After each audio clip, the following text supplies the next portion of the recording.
Hello everyone, स्वागत है आप सभी का 24/7 क्लैट के ऑफिशियल यूट्यूब प्लेटफॉर्म पर। मैं हूं आपकी लॉ मेंटर डिंपल पारेख और आज हम जानेंगे everything about CUET PGLLB exam 2026। अगर आप अपने CUET PGLLB का एग्जाम अगले साल देने वाले हैं तो ये कुछ ऐसी इंपॉर्टेंट बातें हैं जिसके बारे में आप सभी लोगों को पता होनी चाहिए। तो हम बिल्कुल भी लेट नहीं करते हैं और स्टार्ट करते अपने इस सेशन के साथ। सबसे पहले मैं आपको ये बता दूं कि आपका जो एग्जाम होता है CUET PGLLB का, उसको कंडक्ट करवाती है NTA यानी कि नेशनल टेस्टिंग एजेंसी।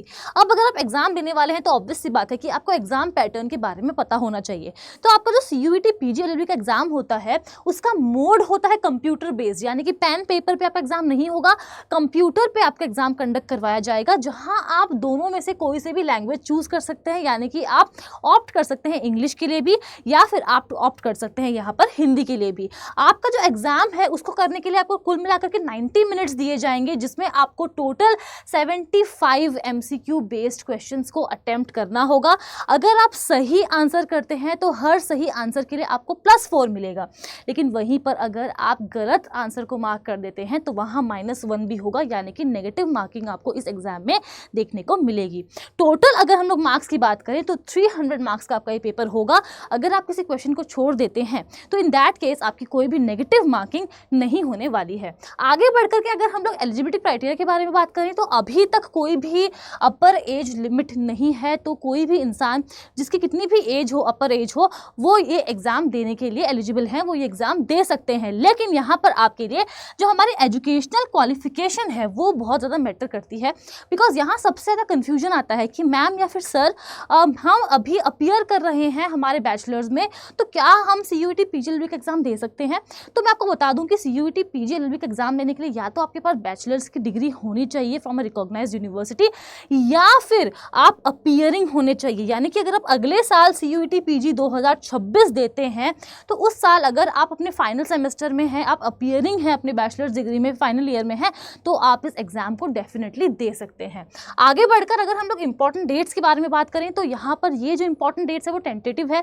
इस साल को और प्रीवियस ईयर्स को देखते हुए यहाँ पर हम ये अंदाज़ा लगा सकते हैं कि आपका जो एप्लीकेशन फॉर्म है CUET PGLLB 2026 का, वो जनवरी 2026 में से लेकर के फरवरी 2026 के बीच में फिल किया जाएगा, जिसमें आपका जो एग्जाम है वो कंडक्ट करवाया जाएगा 2nd से 3rd वीक ऑफ मार्च 2026 में। अब अगर हम लोग इतने बड़े एग्जाम के बारे में बात कर रहे हैं तो हमारे लिए बहुत इंपॉर्टेंट है कि हम लोग एक बार सिलेबस को देख लें, बिकॉज वो बहुत ज़्यादा इंपॉर्टेंस रखता है। तो सबसे पहले आपको मैं बता दूं, अगर आप इंग्लिश चूज़ करेंगे तो आपके पास इंग्लिश कॉम्प्रिहेंशन आएगा, अगर आप हिंदी चूज़ करेंगे तो आपके पास हिंदी कॉम्प्रिहेंशन आएगा। तो इंग्लिश में आपकी जो बेसिक हमारी ग्रामर होती है, जंबल्ड पैराज होते हैं, रीडिंग कॉम्प्रिहेंशन होते हैं, वन वर्ड सब्स्टिट्यूशंस होते हैं, एंटोनिम सिनोनिम हो गए, इडियम्स एंड फ्रेजेस हो गए, ये सब आपको पूछा जाएगा इंग्लिश कॉम्प्रिहेंशन में। लेकिन अगर आप हिंदी कॉम्प्रिहेंशन चूज़ करते हैं तो यहाँ पर आपको वाक्य शुद्धि हो गया, चाहे वो पाठ बोधन हो गया, या फिर मुहावरे हो गए, कहावतें हो गई, समानार्थी हो गए, विलोम शब्द हो गए, अनेक शब्द के लिए एक शब्द है, ये सब कुछ आपको यहाँ पर पूछा जा सकता है। आगे बढ़कर अगर हम लोग यहाँ पर बात करें जनरल नॉलेज एंड अवेयरनेस की, तो यहाँ आप देख सकते हैं कि ये सारे टॉपिक्स आपको बताए गए हैं, which includes literature, history, Indian constitution, personality, sports, national international economy, economics, science, politics, legal awareness, trade awareness, geography and culture. तो ये सारी ही चीज़ें आपको GK में पूछी जा सकती है। बात करें अगर हम लोग यहाँ पर कंप्यूटर की, तो कंप्यूटर में जो हमारे बेसिक कंप्यूटर नॉलेज होती है, जो कि आज के ज़माने में हमारे लिए बहुत इंपॉर्टेंट है, वो सारी ही चीज़ें आपको यहाँ पर पूछी जा सकती है, which includes knowledge about Microsoft office, MS word, कितने टाइप्स ऑफ कंप्यूटर होते हैं, कौन सी स्टोरेज डिवाइसेस होती है, हार्डवेयर क्या है, सॉफ्टवेयर क्या है, इनपुट डिवाइसेस क्या है, आउटपुट डिवाइसेस क्या है, everything about the internet, web browser etcetera. Last में अगर हम लोग बात करें general aptitude and logical reasoning के बारे में, तो जनरल एप्टीट्यूड में आपसे क्लॉक, कैलेंडर से जैसे क्वेश्चंस पूछे जा सकते हैं कि भाई प्रॉब्लम्स जो होती हैं, जो एज पे होती हैं, ट्रेन की रफ्तार पे होती है, वो सारे क्वेश्चंस आपको पूछे जा सकते हैं। Profit and loss, compound interest, simple interest, time and work, ये सारी कुछ चीज़ें हैं जिसके बारे में आपको पूछा जा सकता है।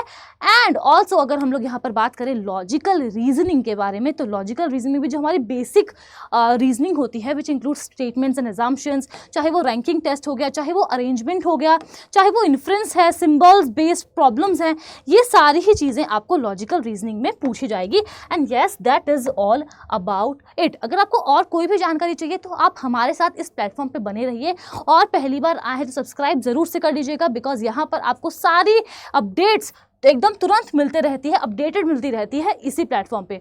और हाँ, अगर आप हमारे साथ जुड़ करके CUET PG LLB 2026 की तैयारी करना चाहते हैं और आपका जो ड्रीम कॉलेज जाने का सपना है इसको पूरा करना चाहते हैं, तो हमारा बैच आ चुका है फिर CUET PG LLB 2026, that is आरंभ बैच। तो आप इस पर्टिकुलर बैच में एनरोल कर सकते हैं, या फिर अगर आप various 3 year law entrance exam की तैयारी कर रहे हैं तो आप हमारे लॉ महापैक्ट में भी एनरोल कर सकते हैं, जिससे क्या होगा कि जितने भी हमारे बैचेस आएंगे थ्रू आउट द ईयर सबका एक्सेस आपके पास रहेगा। और अगर आपको एनरोल करना है तो सिंपली आपको वेबसाइट पे या फिर एप्लीकेशन पे जाना है और मेरा कोड DIMPL डिम्पल यहाँ पर आपको अप्लाई करना है to avail maximum discount. Also अगर आप मेरा कोड डिम्पल यूज़ करते हैं तो उससे आपको मुझसे पर्सनल मेंटोरशिप एंड गाइडेंस मिलती है, और मैं खुद ऐसे एग्जाम्स को क्रैक करके आ चुकी हूँ, तो डेफिनेटली मैं आपकी बहुत ज़्यादा मदद कर सकती हूँ। So yes, thank you so much.